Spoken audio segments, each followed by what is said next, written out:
conversas nucleares. O Irã tem muito nesse aspecto, a gente vai discutir do que se trata e por que reúnem-se então esses três países, a ditadura do Partido Comunista Chinês e os outros também regimes autocráticos de Vladimir Putin e dos ayatollahs no Irã.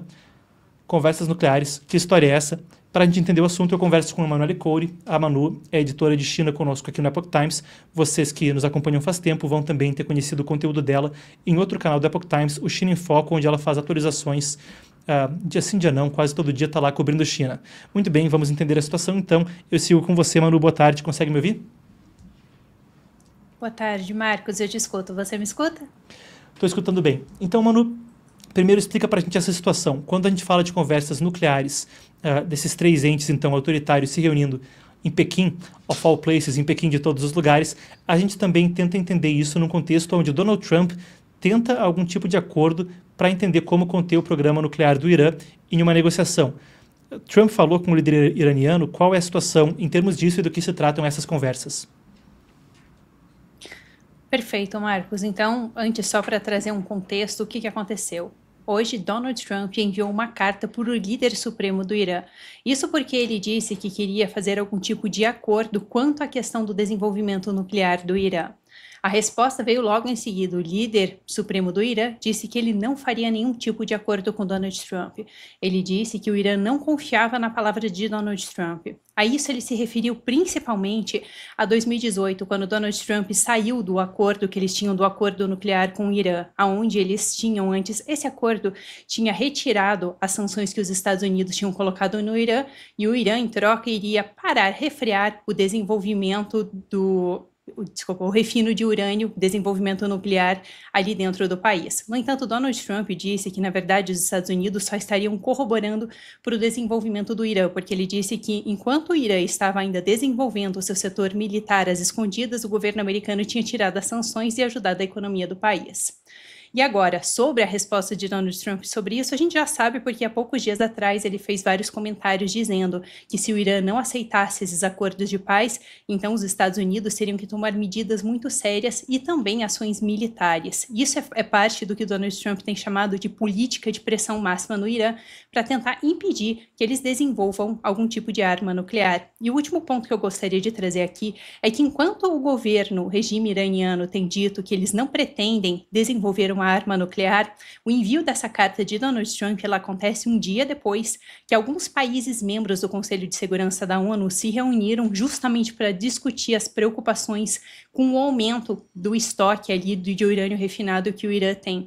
Isso porque no mês passado a Agência Internacional de Energia Nuclear divulgou um relatório dizendo que o Irã não somente era o único país do mundo que não possui armas nucleares e que estava refinando o urânio a mais de 60%, só um adendo aqui para o nosso público entender melhor, geralmente para uso civil, o urânio é refinado em 20%, mas para armas nucleares ele é desenvolvido até 90%. Então fica aí o questionamento, se o Irã não queria realmente desenvolver armas nucleares, por que eles têm desenvolvido todo esse estoque, têm enriquecido urânio até 60%? E de acordo com esse relatório que saiu da Agência Internacional de Energia Nuclear, eles teriam dobrado esse estoque de urânio enriquecido em 60% no último trimestre de 2024.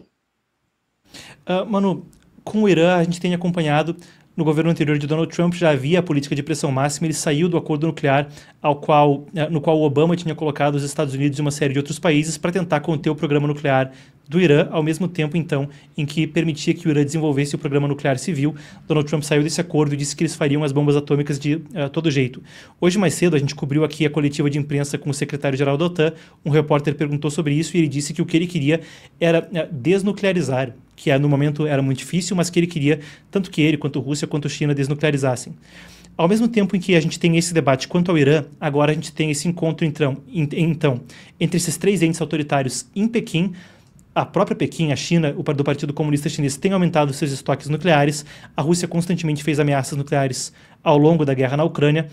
E essa reunião também acontece num contexto bastante belicoso. Então, eu ia te perguntar, a gente já tem, seja de imprensa ou por alguma outra fonte, alguma ideia do que vai ser discutido exatamente ali? É uma coisa ainda sem previsão?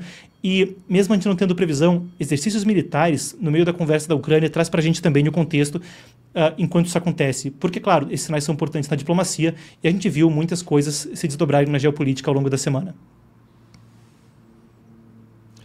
Marcos, então, a gente vai ter essa reunião de amanhã. Eles ainda não liberaram muitos detalhes, mas é muito significativo que aconteça o momento onde essa reunião vai acontecer. Eu já vou trazer mais detalhes sobre o que eles disseram que vai ser discutido, mas só brevemente recapitulando o que você comentou, a gente teve os exercícios militares conjuntos essa semana ali no Golfo de Omã, entre Rússia, China e Irã. E lembrando que fica perto ali da Arábia Saudita e aconteceu no mesmo dia onde a gente teve as reuniões entre enviados dos Estados Unidos e da Ucrânia para discutir o cessar-fogo da guerra ali na Ucrânia.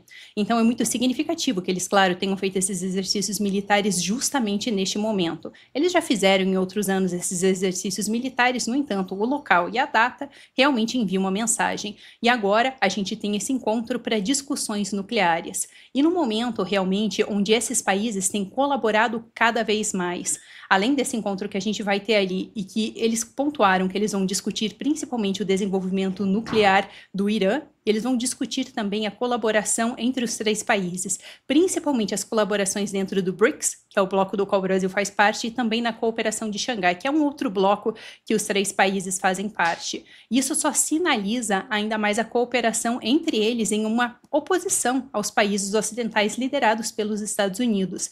E essa não é a primeira vez que a gente tem visto essa intensificação dos laços entre eles, principalmente ali também no setor nuclear, já que no começo deste ano, pouquinho antes de Donald Trump a tomar posse nos Estados Unidos, a Rússia e o Irã, eles assinaram um acordo, e era um acordo abrangente, onde eles também iriam colaborar no setor nuclear, e Vladimir Putin tinha dito que a Rússia estaria disposta a desenvolver, realmente trabalhar com o Irã para desenvolver o seu setor nuclear. E isso acontece em um momento onde a gente tem realmente desde várias acusações de China, por exemplo, ajudando a Rússia nessa guerra, tanto comprando petróleo, quanto comprando gás russo, quanto até várias acusações do governo americano e o governo ucraniano de que a China estaria enviando para a Rússia as peças para eles desenvolverem as armas que estão sendo usadas na guerra, como a gente também tem a China como o principal comprador de petróleo iraniano. Então, querendo ou não, ali a gente tem esses três países realmente se ajudando nesse momento e fortalecendo ainda mais os seus laços. E recentemente a gente também teve China e Rússia dizendo que eles vão renovar a cooperação sem limites, um contrato que eles assinaram um pouco antes do início da guerra na Ucrânia. E só para complementar aqui, isso é algo que o governo americano já tem percebido. A aliança entre esses países, que são considerados o que os Estados Unidos chamam de o eixo autoritário, que a gente incluiria ali também Coreia do Norte. Tanto que no final do ano passado, o Joe Biden chegou a pedir uma reformulação da estratégia militar, principalmente no setor nuclear dos Estados Unidos, porque eles levaram em conta o desenvolvimento nuclear da China, o desenvolvimento nuclear da Coreia do Norte e também a aliança entre esses países que são considerados ali o eixo autoritário. Eles compreenderam que os Estados Unidos precisariam de uma nova estratégia para conseguir combater vários adversários ao mesmo tempo. Perfeito. Eu trouxe aqui ao lado, eu pedi para a produção, o Global Times, para quem acompanha a política internacional, é o que eles chamam de um mouthpiece, um porta-voz, então, do regime chinês. É um jornal estatal que, tradicionalmente, é onde a tropa de choque aí do Partido Comunista Chinês joga no ar as coisas que ficam no dito pelo não dito. E a gente tem também aí o que disse a porta-voz do Ministério das Relações Exteriores, Mao Ning, que disse que será o próximo esforço diplomático da China para melhorar a comunicação e a coordenação.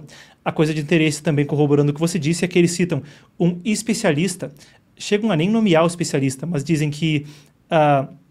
Então, um especialista chinês disse que a reunião é um passo que sinaliza a busca das três nações por sinergias estratégicas maiores. Quase ao mesmo tempo, o Irã rejeitou uma movimentação dos Estados Unidos que propunha conversas quanto à questão nuclear. O especialista disse que, então, esse impasse entre conversas do Irã e dos Estados Unidos fica por falta de confiança mútua e coloca, claro, o Partido Comunista Chinês como ente que teria confiança para mediar algum tipo de conversa. Fica, então, o recado que vem aí nas entrelinhas da mídia estatal do Partido Comunista Chinês. A gente continua monitorando o assunto, como sempre. Um prazer, Manu. Muito obrigado pela informação. Muito obrigada, Marcos.